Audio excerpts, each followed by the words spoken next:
Boa tarde a todos, sejam muito bem-vindos ao nosso webinar de virtualidade e aprendizado remoto.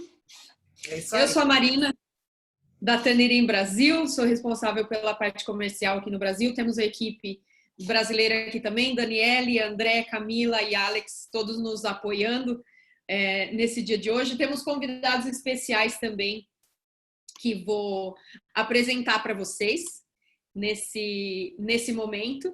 Então, eu vou passar algumas orientações rapidamente, tá? Antes de iniciarmos.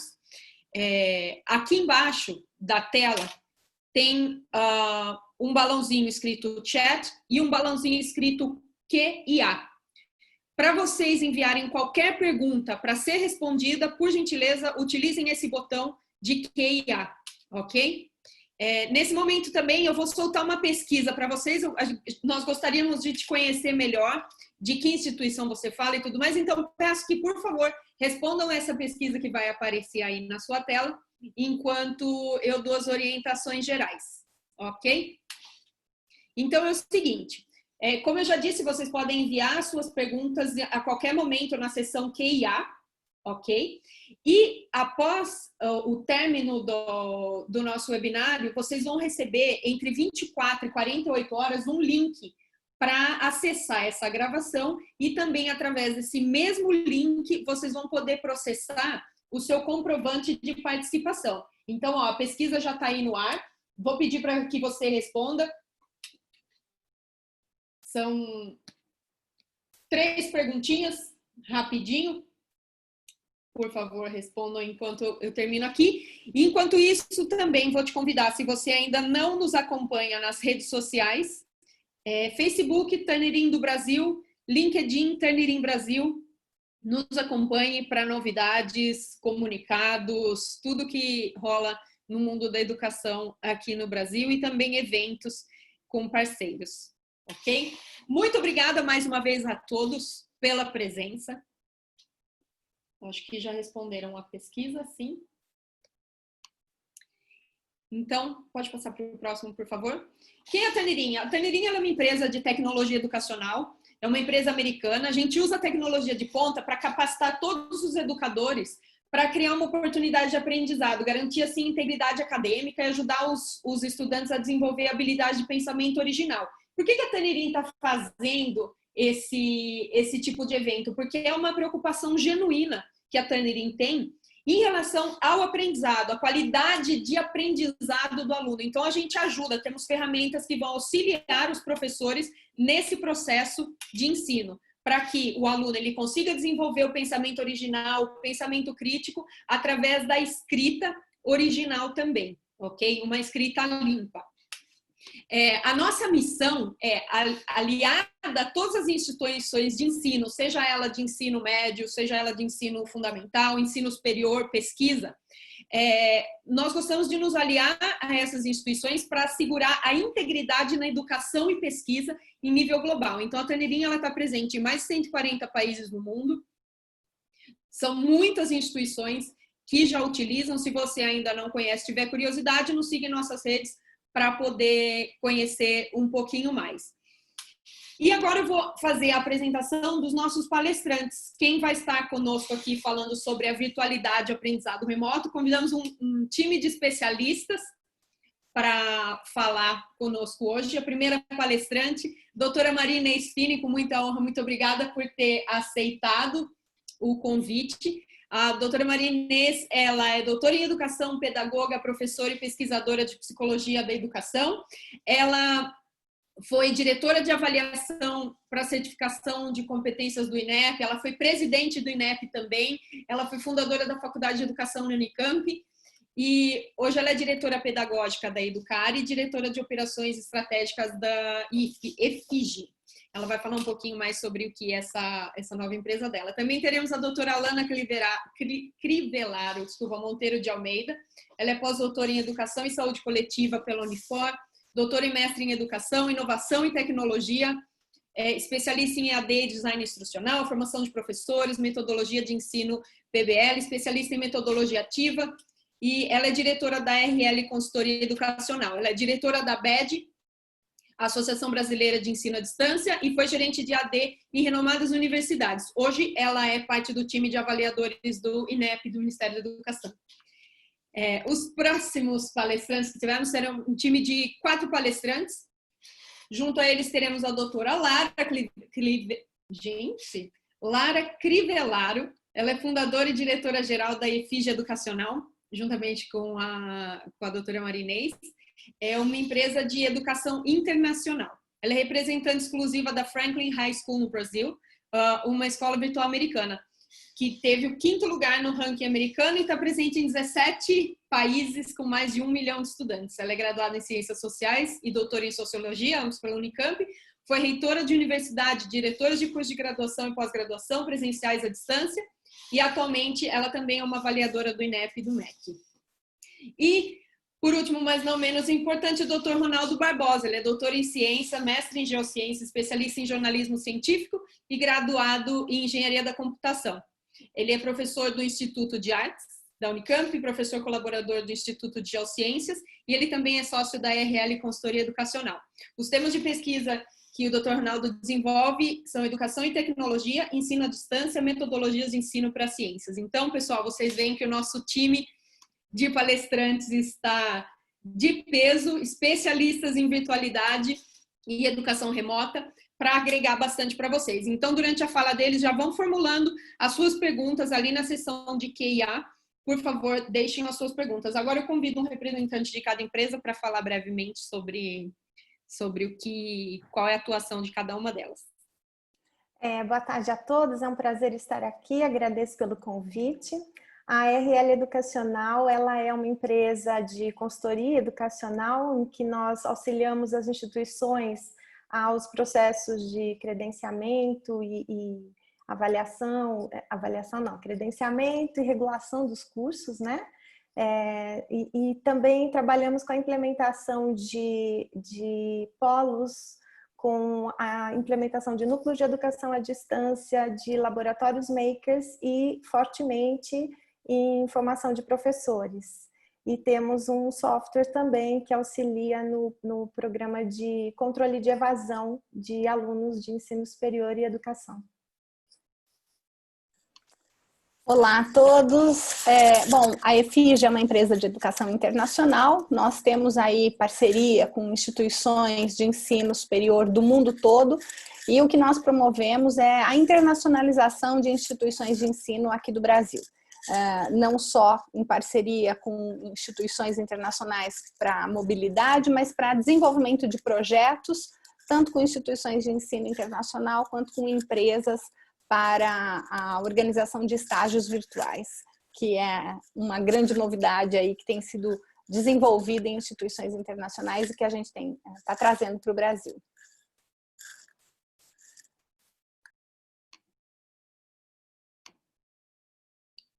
Professora Marina está no mudo.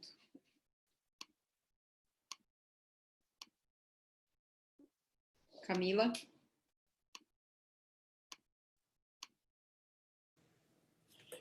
Olá, pronto? Então, a Educare é uma empresa que reúne professores universitários do Brasil todo, principalmente aqueles que vieram durante os últimos 30 anos se especializando em avaliação, em currículo, tanto para ensino básico como para o ensino superior. São pessoas que vêm apoiando as políticas públicas e as melhores experiências das escolas privadas. Maravilha, professora. Muito obrigada, Lana, Lara, Marinês, também professor Ronaldo. Muito obrigada por terem aceitado o nosso convite, compartilhar aqui um pouquinho da experiência de vocês com o nosso público da Tannerim, com o público de vocês também. Então, como vocês puderam perceber, tanto do currículo de cada um deles, quanto da atuação das empresas, eles são bastante alinhados com o que a Tannerim prega também. Então, com isso, eu vou convidar e vou passar a palavra agora à nossa primeira palestrante. Lembro a todos que os microfones de quem está assistindo está desabilitado, então se tiverem alguma pergunta, por favor, a sessão de Q&A. Professora Marinês, muito obrigada, a palavra é toda sua nesse momento. Tá bem. Bem, muito boa tarde a todos, para quem está no Brasil, nós já estamos depois de 12 horas. É um prazer muito grande reunir essa turma que a gente está trabalhando junto atualmente para poder responder a alguns desafios que estão se colocando agora. A primeira coisa que eu queria dizer a vocês é que essa palavra e esse conceito que está atrás dela, virtualidade, ele vai ser mais famoso do que o conceito de pandemia e o de coronavírus.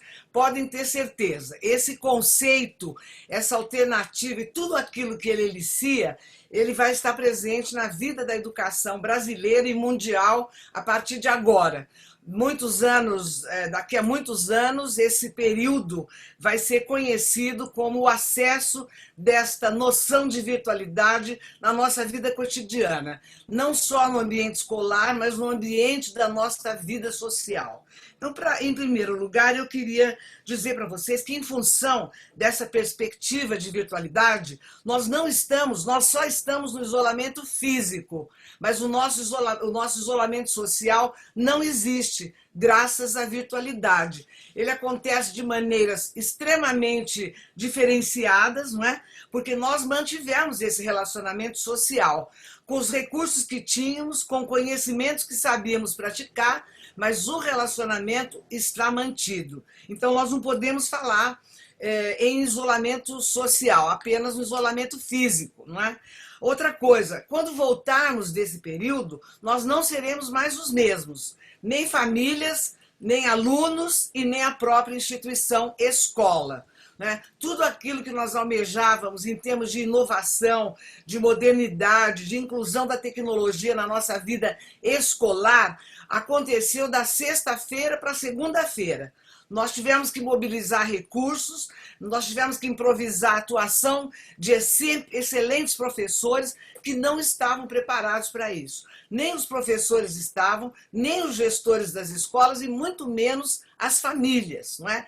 No ensino superior, essa questão é mais amena, ela é mais amenizada, porque você conta com uma espécie de autonomia do aluno, embora muitos professores tenham ficado totalmente embaraçados, sem saber como é que eles poderiam abrir mão da presença. Mas isso tem sido motivo para a gente rever muitas práticas, né? Essa oportunidade é uma grande oportunidade que a escola brasileira tem de se renovar. E nós temos que construir outros referenciais a partir dela. E por incrível que pareça, senhores, né, caros professores, o investimento maior que nós vamos ter que fazer não é em tecnologia. Eu acho que até porque a tecnologia que nós precisamos depende muito mais do Ministério da Ciência e Tecnologia, de construir redes de acesso à internet para todos os alunos, do que propriamente do investimento do Ministério da Educação. Mas vamos deixar esse assunto para lá. Eu acredito que o desafio que está na nossa governabilidade assumir, ele diz respeito ao trabalho profissional de professores e gestores. Por que eu me refiro a isso? Veja, nós estamos vivendo um momento onde muitas pessoas, talvez por eu ter sido presidente do INEP, me perguntam assim: Marinês, você acha que nós vamos avaliar as instituições do mesmo jeito? Eu digo, espero que não. Você acha que é possível fazer avaliação à distância? Eu digo, espero que sim. Então, nós estamos todos vivendo um período de mudança onde aquela lógica da organização do currículo, que começava com a determinação legal, né? Então ela começava pela diretriz do curso, depois ela ia para o perfil do ENAD, que a gente considerava, depois ela ia para o PDI, isso era tudo encarnado no PDI da instituição, e daí você gerava o plano de curso do professor. Isso tudo tinha que ser absolutamente harmonioso para você poder prometer um perfil de saída para o aluno. Até hoje, nós nunca conseguimos inserir lá nos nossos formulários de avaliação institucional a efetividade da formação dos nossos alunos a partir do conhecimento do mundo do trabalho. A partir de hoje, isso não pode mais ser negado. Então, nós vamos ter que fazer uma inversão. Quer dizer, o mercado do trabalho, com a sua rapidíssima evolução, com a sua exigência cada vez mais diferenciada do perfil profissional, vai ter que ser considerado neste contexto. Então, qualquer perspectiva de inovação que a gente faça a partir de agora, nós vamos ter que estar atentos a este novo perfil, que ele não é estático. Isso, gente, quando você fala isso para um mantenedor ou para um professor, praticamente você puxa o tapete dele. Mas é esta cultura que este conceito de virtualidade joga no nosso colo. Por quê? É a virtualidade que vai nos permitir monitorar, acompanhar e renovar cada vez mais a proposta estrutural da nossa instituição, seja ela da educação básica ou superior. Vejam, na educação básica nós temos uma ótima referência, desde que ela seja respeitada e não mutilada por uma política nacional desastrosa, como tem sido até aqui, que é a nossa Base Nacional Comum Curricular. Vejam, nós temos ali uma referência excepcional. Qual é a referência do superior? Se vocês são de várias carreiras que estão me ouvindo, sabem que as nossas diretrizes, tem algumas delas, gente, que são tão atrasadas, elas datam de 2000. A mais nova que nós temos é a da medicina, de 2014. E eu que acompanho bastante a evolução desses perfis, digo a vocês que até a medicina precisa de renovação. Então, no ensino superior, nós vamos ter que ter um grande movimento nacional. Deus queira que a gente tenha um condutor dessa política para poder rever, quer dizer, quais são as referências que nós vamos usar em cada carreira. Hoje, se você olhar o perfil, o executivo da medicina, você quase que jura que ele é engenheiro. Tal é a invasão da robótica, da telemedicina. Então, nós vamos ter que fazer um esforço grande, eu digo nós, sociedade, mantenedores, professores, e Deus queira, quiçá, o Ministério da Educação, para rever essas nossas referências. Na educação básica, gente, nós tivemos um trabalho muito grande nos 2 anos que eu estive junto com o Ministério da Educação, lá na presidência do INEP, para criar uma referência. Então, nós temos uma referência. 2019, nós passamos o ano inteirinho reconstruindo os currículos da educação básica, e agora, em 2020, nós vamos começar a implantar. Então, começamos aí com 35 dias de aula presencial, e esta perspectiva que nós tivemos que nos agarrar, que é a da virtualidade. Vejam, nós vamos ter que enfrentar algo que nós nunca vivemos na história, não é? Que é a perspectiva do ensino híbrido, não é? Por que eu digo isso a vocês? Porque esta possibilidade de falar a linguagem mais moderna, aquela linguagem que fala para o coração da juventude, fala para o coração da criança, que manipula o celular, que consegue mexer no computador da mãe, do pai, até da avó, melhor que eles. Enfim, essa curiosidade, essa programação computacional que está lá no 6º ano do ensino fundamental, ela já está contaminada, a sociedade já está contaminada. Então, qual é a melhor saída que nós temos? Tanto para o ensino superior, que já tem uma legislação que lhe permite, como para a educação básica. É você associar o ensino presencial, que é insubstituível. Crianças e adultos precisam do professor, precisam do ambiente da sala de aula, precisam da mediação, ainda que seja em outros termos, tá certo? Você tem que associar isso a uma perspectiva remota. Por quê? Para você dar conta disso tudo que eu disse a vocês. Na educação básica, nós temos a chance de ampliar a nossa jornada diária da educação, que é a menor do mundo. Vocês sabem disso? 5 horas. Quem tem 5 horas de jornada ainda é privilegiado. E temos a menor do mundo. Quiçá nós conseguimos aproveitar essa belíssima experiência, organizá-la, dar a ela, fazer uma transposição com um projeto mais parrudo, com tutoria, com interatividade, com avaliação muito mais estruturada, e a gente possa, então, impactar a nossa escola, tanto básica como superior, com uma qualidade maior e com muito mais motivo de envolvimento para as nossas crianças e jovens. Não é? Agora, nós temos uma etapa a vencer, que é a etapa da bendita legislação e da burocracia, não é? Vocês sabem que há toda uma regulação muito rigorosa em torno das escolas, sejam elas de educação básica ou superior, e nós temos que falar a linguagem da burocracia com muita inteligência. Por exemplo, como é que nós vamos fazer para dizer e afirmar categoricamente, bater o pé, que 2020 não foi um ano perdido. Nós temos que registrar tudo aquilo que os nossos professores fizeram de todas as maneiras, com todos os recursos que eles puderam ter acesso. Então, a primeira parte mais importante para legitimarmos a nossa experiência é o registro.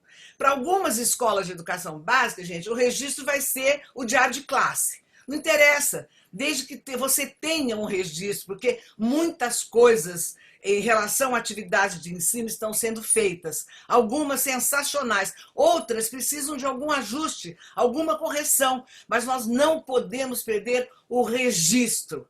Depois disso, o que é que eu tenho sugerido? Você precisa olhar para a proposta que você fez esse ano, sua proposta pedagógica, o plano de curso lá do professor do primeiro ano do curso de Direito, do quarto de Engenharia, e com muita seriedade dizer, bom, o que foi que eu tenho certeza que eu ensinei, tá certo?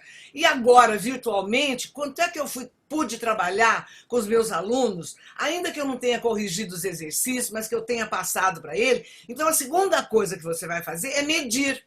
Quanto que eu posso dizer que daquilo que foi programado para o ano letivo de 2020, a gente pode afirmar que nós conseguimos, tá certo?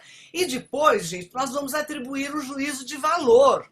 Esse é o tripé de qualquer sistema de avaliação: registro, medida e valor.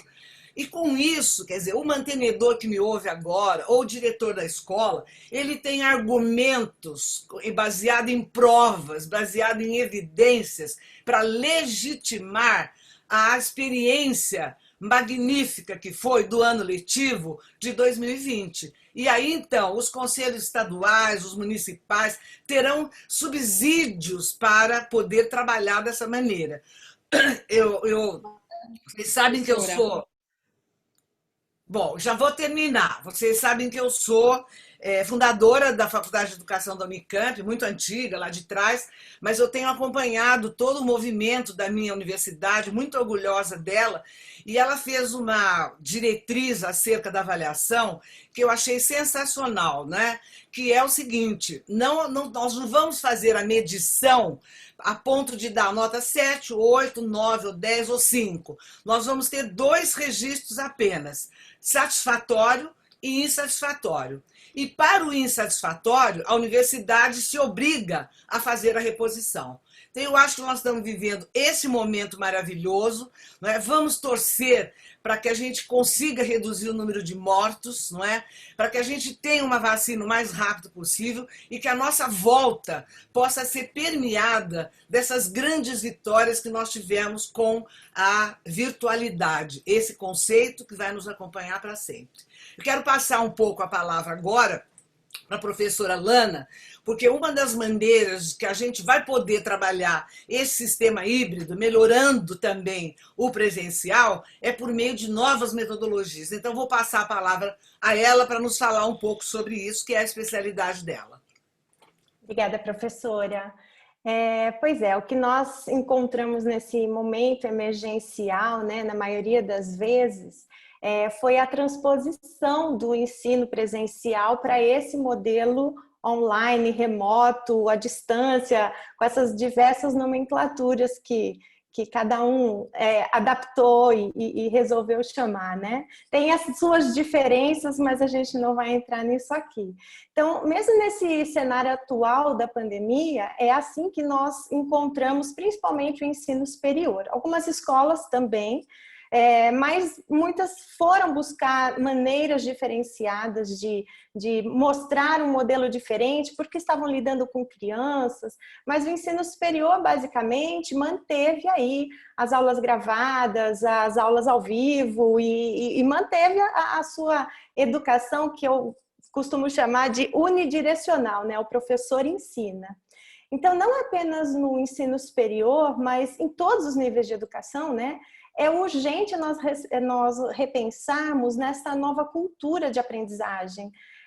não existe um saber, um ponto de vista que não se modifique, que seja único. E às vezes a gente vê lá que a mesma aula do professor, ela segue por vários anos, né? Os alunos vão e as mesmas aulas ficam. Então, o professor ele precisa ultrapassar essa barreira, esse limite, né?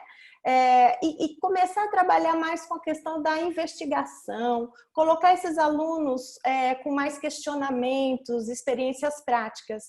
Mesmo que esse professor não tenha experiências práticas, tem livros, tem cases, tem conversas com colegas, né, trocas colaborativas aí, que podem ser trazidas, podem ser expostas em sala de aula, no ambiente virtual, seja ele presencial, à distância, híbrido, né?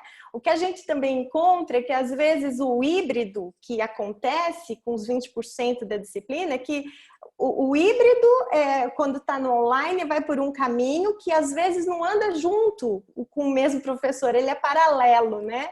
Então, tem uma série de possibilidades aí de reorganizar essa proposta didática com sala de aula invertida, com metodologias ativas, né? Questões formativas, que gere um processo de reflexão deste ensinar e aprender, né? E que possa principalmente favorecer o engajamento do aluno. A gente tem acompanhado aí uma série de discussões e dificuldades, né, sobre os números de evasão, e eu não associo que isso seja apenas por mensalidade ou qualquer dificuldade financeira, porque um aluno engajado, ele é um aluno que a última coisa que ele faz é desistir daquilo que ele está gostando, daquilo que ele se envolveu, daquilo que ele gostou.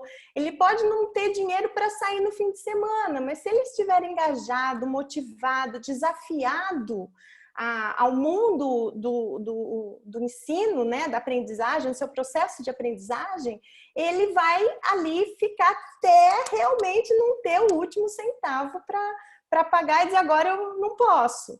Mas eu associo muito que esse engajamento ele seja um ponto importante e que talvez ainda esteja faltando, né? Então, o aluno, a nova geração, ela tem uma disponibilidade de buscar, se ela quiser aprender a tocar violão, fazer inglês, dificuldades em cálculo, ela vai buscar.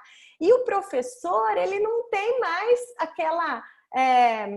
o aluno do ensino superior espera, bom, vamos esperar a próxima aula para tirar dúvidas? Não, ele vai buscar na internet e ali tem um mundo de possibilidades que ele pode tirar as dúvidas sem essa presença do professor, né? Muitas vezes sem esperar a próxima aula, né? Então, não desmerecendo o papel do professor, muito pelo contrário, até porque a partir do momento que a gente trabalha com as tecnologias, a gente não pode dizer que ela funcione sozinho, né? O professor é que programa todo esse conhecimento que vai ser passado, mas a educação hoje, o conhecimento hoje, ele está muito na horizontal, eu posso escolher muitas possibilidades de aprendizado, né? Então, por isso, seria importante o professor buscar novas posturas para poder romper com esse modelo tradicional que normalmente acontece no ensino superior, trazendo mais desafios aos alunos. Então, quando a gente gera essa motivação, essa curiosidade, esse engajamento, a gente também está formando e dispersando, formando e colocando esse aluno como o soft skills, né? Que é um modelo que o mundo do trabalho hoje tem procurado, né? Um aluno que tenha senso crítico, que ele tenha autonomia, que ele tenha resiliência, inclusive, essas questões socioemocionais, elas são importantes também tratar nessa formação, né?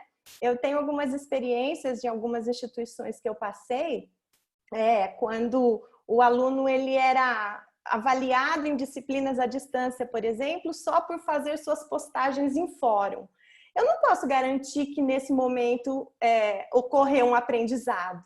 Então, a partir do momento que a gente mudou isso, começou a proporcionar desafios, problemas, uma trilha que o professor seja o moderador desse conhecimento. Ele não precisa entrar para dar a aula, ele pode instigar a pesquisa. E aí é um senso importante de formar um aluno mais autônomo, que não espere receber a informação e achar que aquela é sua formação. Ele vai ter sempre essa vontade de buscar, de interagir. Então, nós criamos webséries, podcasts com radionovelas, foram formas que nós encontramos, até mesmo páginas no Facebook, né? Me diziam assim, você está invadindo as redes sociais com a educação.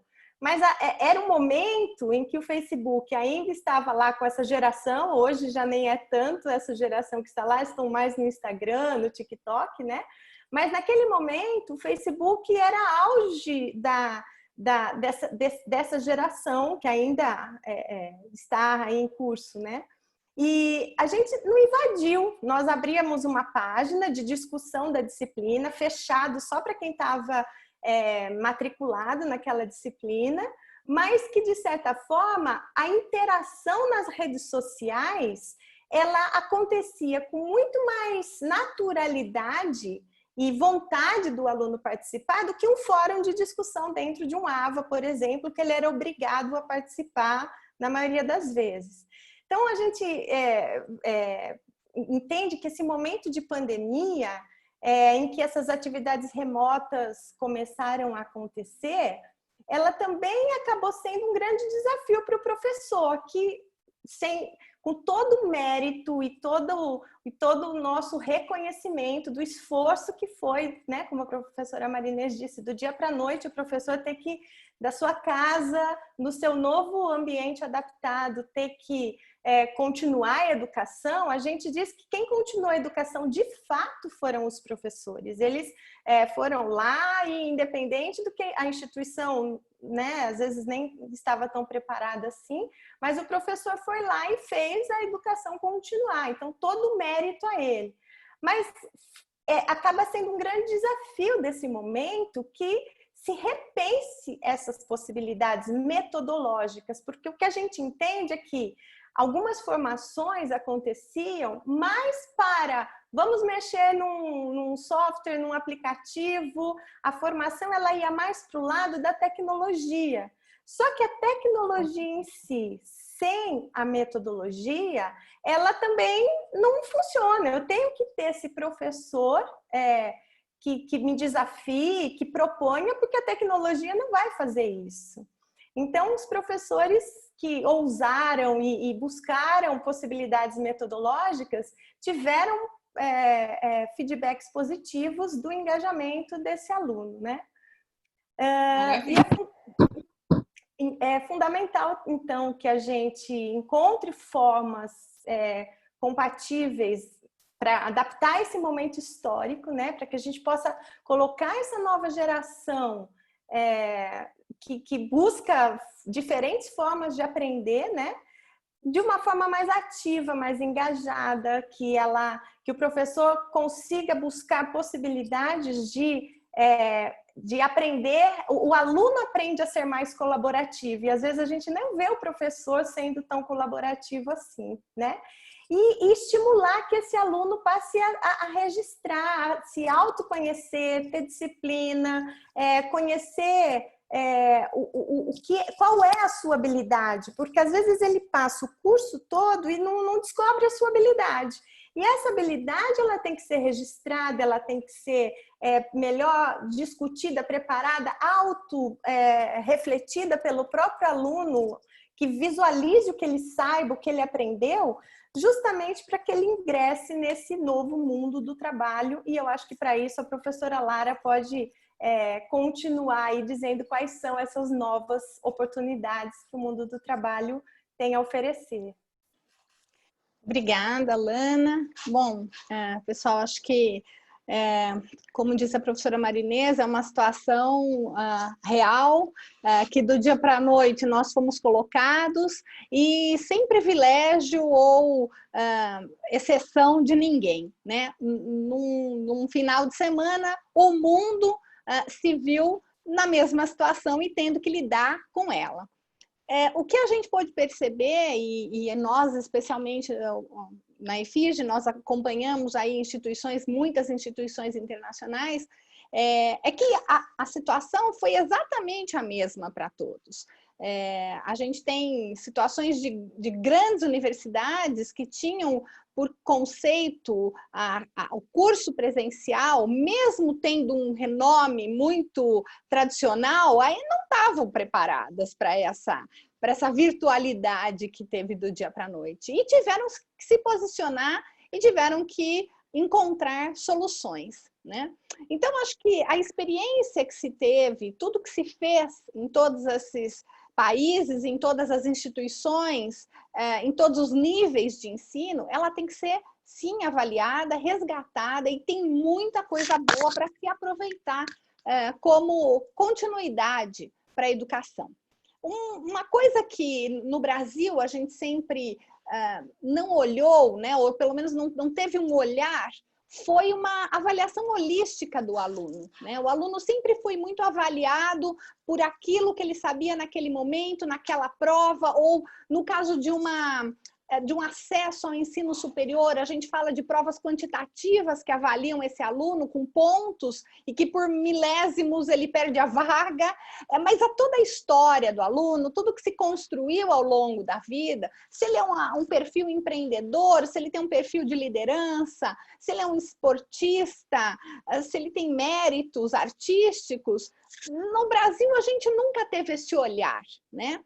E isso já acontece em outros países do mundo. Então, nesse ponto de vista, eu acho que o Brasil e as instituições de ensino superior precisam tomar um pouco essa experiência internacional como modelo, para agora parar e refletir sobre quem são esses alunos, né? O que eu quero para a minha instituição enquanto um perfil de aluno. E o aluno, ele tem que ser incentivado desde o início da sua vida escolar, como diz a professora Marinês, o registro, né? Ele é a primeira situação em que o aluno precisa aprender a fazer. E não só a escola registrar para poder medir e avaliar, mas o próprio aluno, como um protagonista mesmo. O que da minha vida, ao longo da minha experiência, o que é importante para eu registrar?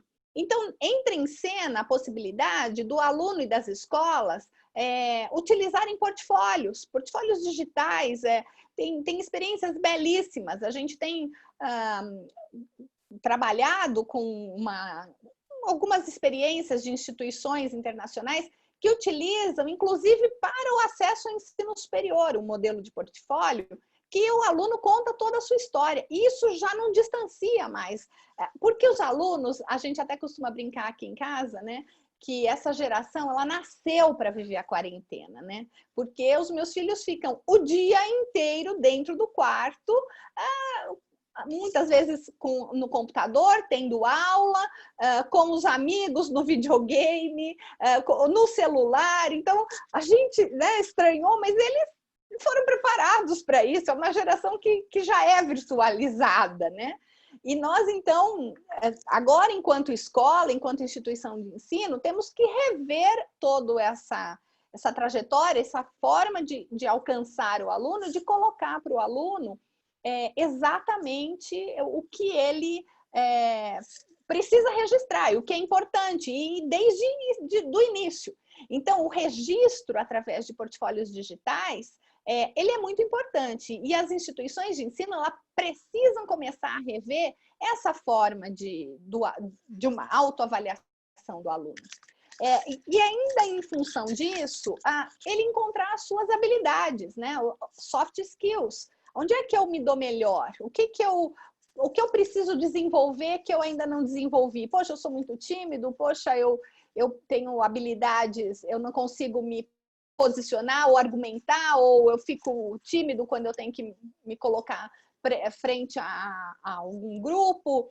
Então, essas habilidades, na medida em que você tem trabalhos colaborativos, e aí sim a ferramenta virtual, as ferramentas possíveis da virtualidade, elas propiciam esse tipo de experiência, elas são muito interessantes para que o aluno possa desenvolver também, ajudá-lo a desenvolver essas habilidades, né? Uma experiência muito interessante que a gente viveu dentro do ensino superior em relação aos estágios. Algumas instituições de ensino internacional tinham aí uma demanda dos alunos que estavam no momento de conquistar suas vagas nas empresas para poder começar a sua prática profissional, né? Então, o registro do portfólio ele é importante, o aluno já tem o que mostrar, tal, mas agora todo mundo em casa. Como é que ele vai, esse semestre, ou talvez até esse ano, ele vai desenvolver isso, né? E uma grande sacada de uma instituição uma organização que organizava vagas de estágio para os alunos, que organiza vagas de estágio para os alunos nos Estados Unidos. Ela, na verdade, ela é americana, mas tem sede na Inglaterra, enfim, trabalha com empresas da Ásia. Foi organizar a possibilidade dos estágios virtuais para os alunos. E isso fez um enorme sucesso, porque um aluno dentro da sua casa, nos Estados Unidos, de repente pode fazer um estágio home office com um coordenador, com um chefe, com um tutor, né, na China. E essas são experiências muito importantes. Então, se a globalização ela já era um fato, a virtualidade, ela, por outro lado, propicia, ela dá muito mais ferramentas, e aí a gente precisa só desenvolver isso tudo, né? Abrir as portas, principalmente da universidade, para os alunos poderem experimentar.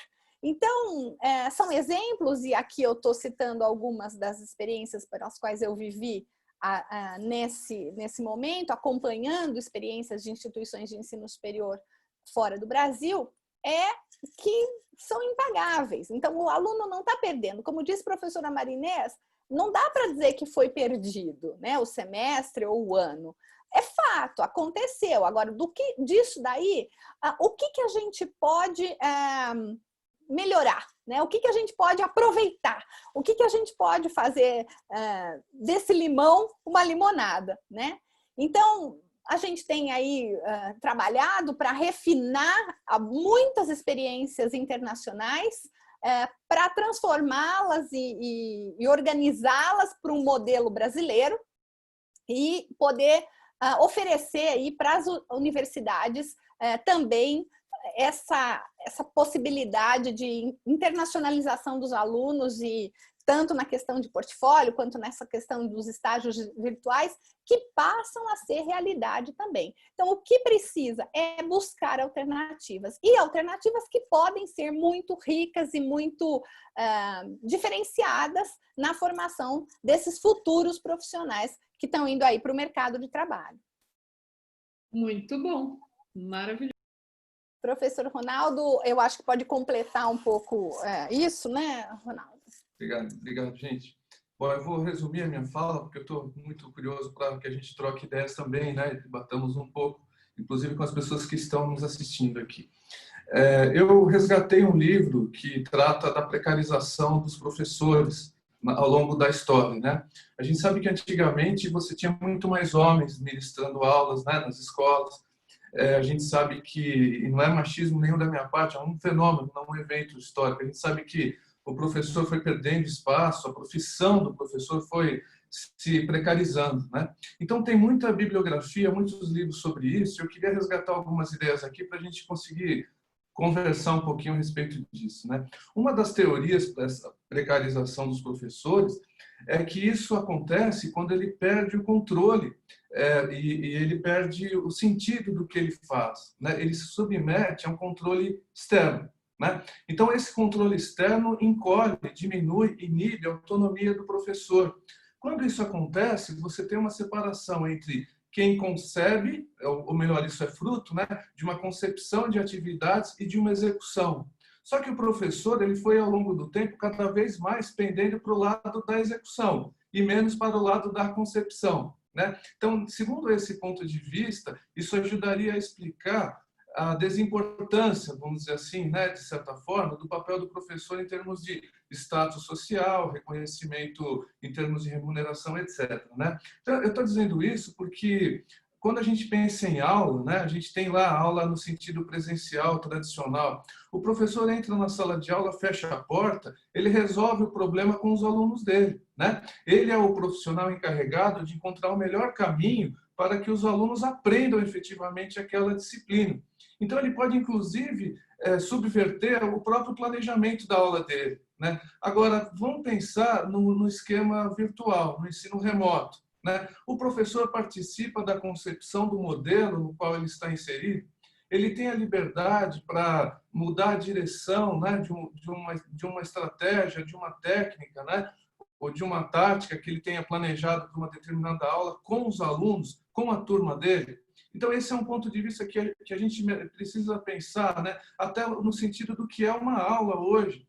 A gente trabalha com professores e é muito comum, eu digo isso para os professores, depois fico com a consciência pesada, né? Mesmo que a sua aula seja muito boa, alguém gravou uma aula melhor do que a sua e essa aula está na internet. Então, se a gente transformar a aula tradicional, no sentido tradicional, em aulas gravadas, os professores já perderam de saída.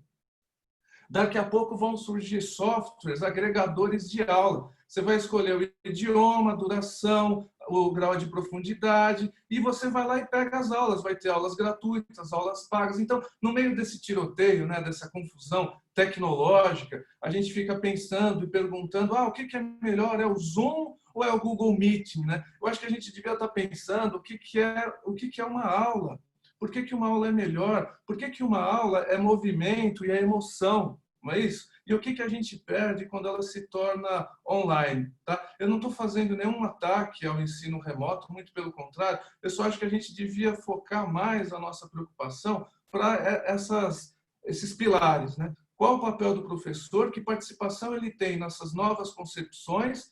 E o que se entende por aula? A aula parece aquela massa de slime, sabe? Cada um puxa para um lado, outro puxa para o outro. A aula virou tudo, mas ao mesmo tempo, quando a aula vira tudo, ela não vira nada. Então, eu queria, assim, eu tinha mais coisas para falar, mas o tempo está apertado. Eu queria só chamar a atenção para isso, provocar um pouquinho os meus colegas, né? E as pessoas que estão nos assistindo, para a gente pensar um pouquinho no professor, na participação dele e no risco que se coloca de uma precarização ainda muito maior. Eu citei para vocês obras de 20 anos, pessoal. Ninguém imaginava nem ensino remoto e muito menos pandemia. O que vai acontecer com o professor daqui para frente? Qual que é o papel dele? É produzir aula para os softwares agregadores de aula? Essa é a minha questão. Apenas isso. Muito bom, professor, maravilhoso. Eu adoraria que a gente tivesse mais 1h30 de debate, porque a gente teve uma pergunta mais interessante do que a outra aqui, que veio para a gente, né? Eu selecionei logo a primeira pergunta que nós recebemos aqui. Eu acredito que ela é bastante importante, pensando assim nas tecnologias, né? Que elas devem ser olhadas elas devem ser proporcionadas ao aluno para fazer com que ele aprenda de uma maneira melhor e levando em consideração toda essa situação, né, e levando também em consideração a portaria do MEC sobre a portaria 544. Dispõe sobre a substituição das aulas presenciais por aula em meios digitais enquanto durar a situação de pandemia do novo coronavírus. A pergunta foi: qual a estrutura básica de tecnologia que uma instituição ou professor precisa possuir para atender de forma satisfatória as aulas virtuais que atendam essa portaria? Então, como uma recomendação, porque a gente vê, pelo menos aqui do lado da Terneirinha, a gente viu as duas situações, algumas instituições que proporcionam algumas coisas de maneira institucionalizada e outra que são os professores tentando correr atrás disso para proporcionar uma melhor experiência para os seus alunos. Professora Marinês, acho que pode responder. Acho que a pergunta é oportuna, mas a resposta tem que ser muito cautelosa, não é? Nós temos hoje à disposição inúmeros recursos tecnológicos, plataformas, de todas as maneiras possíveis que o professor possa se valer para isso. Se você que fez a pergunta é de uma geração adulta, jovem ainda, mas adulta, considere o primeiro momento de interação com a tecnologia altamente constrangedor. Você vai se sentir 5 minutos muito burro, depois você vai começar a gostar da interação, né? Tem passo a passo, tem instrução. Eu acho que é aquele que mais te oferece recursos para o tipo de tarefa que você quer empreender. Mas eu chamo a atenção para a oportuníssima fala do professor Ronaldo, no sentido de que transformar a virtualidade física da sala de aula, com a mediação do professor, para o ambiente virtual, é algo extremamente delicado. Quer dizer, nós nunca podemos deixar a tentação de imaginar que só a virtualidade vai dar conta da educação. Se fosse assim, a escola acabaria, e ele tem razão. Logo, logo nós vamos ter aí um padrão, você vai ter sequências didáticas de 1 a 10 para o ensino de física no 7º ano. Escolha o cardápio, porque você tem, de fato, uma inteligência já instalada nessa área e muito comercializada, né? Então, eu acho que a gente tem que ter essa perspectiva da proposta pedagógica híbrida, aquela que tem na presença do professor a grande orientação e a possibilidade de você reproduzir, porque veja bem, gente, uma das maneiras muito erradas de você usar os recursos tecnológicos é você fazê-lo apenas, por exemplo, para fazer reforço das aulas que o aluno já teve, em vez de ele ter que enfrentar novos desafios. Quer dizer, há toda uma mágica de composição dessa proposta híbrida que vai colocar a tecnologia no seu devido lugar. E eu acho que a gente tem que aproveitar e pensar que a tecnologia, ela na verdade são ferramentas, né? O grande artista, ele tem que ser o professor. O que o professor precisa é não simplesmente se esconder atrás de uma ferramenta, mas é criar. Então, a criatividade do professor, ela mais do que nunca, ela tem que ser colocada aí, usada, e eu acho que nesse sentido o professor, ele é por essência, né, um artista, um criador, uma pessoa que está aí colocando sempre ideias, e as ferramentas, elas estão amparando o professor. E isso a gente vê os melhores resultados encontrados em termos de resultados nessa quarentena toda, nessa situação que, como eu disse, não foi um privilégio do Brasil ou um azar do Brasil, ela é internacional, o mundo todo viveu, mas quando a gente chacoalha a zona de conforto, a gente tem que se reinventar, né? E não simplesmente ficar lamentando.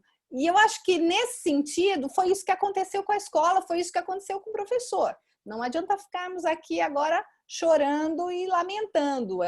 Presencial é melhor, é pior, está dado. Como é que nós vamos fazer dessa situação o melhor, sem perder a característica da essência da escola, né? Que não é mais só levar informação para o aluno. A informação, ela está aí, né? A gente tem que voltar à origem da essência, da importância da escola, sim, se necessário, utilizando as ferramentas. E nesse sentido, o que a professora Marinês acabou de dizer é a questão do híbrido, que isso não tem mais como voltar atrás. Eu só completaria rapidamente dizendo que as disciplinas elas têm processos, né, de ensino, de aprendizagem que eles são específicos, sabe? Você não dá aula de sociologia do mesmo jeito que você dá aula de cálculo, né? E quando você coloca a mesma ferramenta para dar aula de sociologia e dar aula de cálculo, você força um nivelamento que é muito redutor. Essa questão eu gostaria também que a professora Marinês e a professora Lara comentassem. Porque a tecnologia, nesse sentido, ela também é inibidora e não libertadora. Eu queria ouvi-la sobre isso. Posso falar agora, Marina? Nós já estamos nos encaminhando para os minutos finais, não é isso? Mas eu gostaria, viu, Ronaldo, de aproveitar a oportunidade e dizer o seguinte, né? Eu não acho que a solução para a modernidade, para a inovação, obrigatoriamente é da tecnologia.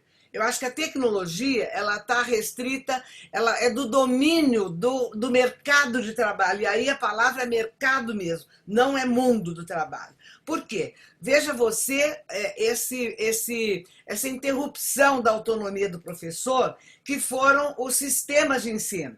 O que nós fizemos? Nós saímos do livro didático com a pretensão de ajudar o professor no seu planejamento. E o que nós fizemos? Nós fizemos uma padronização, tanto das sequências didáticas do professor, como inclusive das atividades que o aluno tinha que desenvolver. Ora, aí acabou. Quer dizer, não há proposta pedagógica inovadora e libertadora que resista a isso.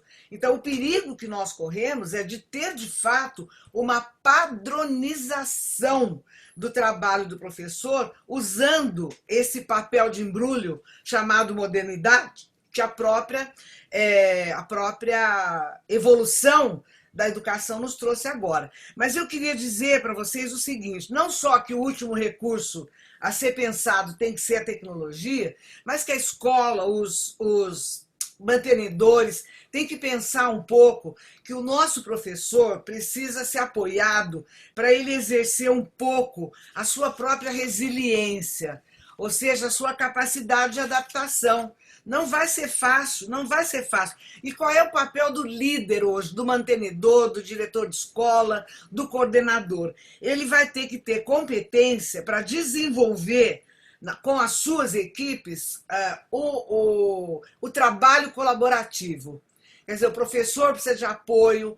E outra coisa, para mim está cada vez mais claro o mantra que todos os meus alunos já aprenderam, né? Informação, gente, não é conhecimento.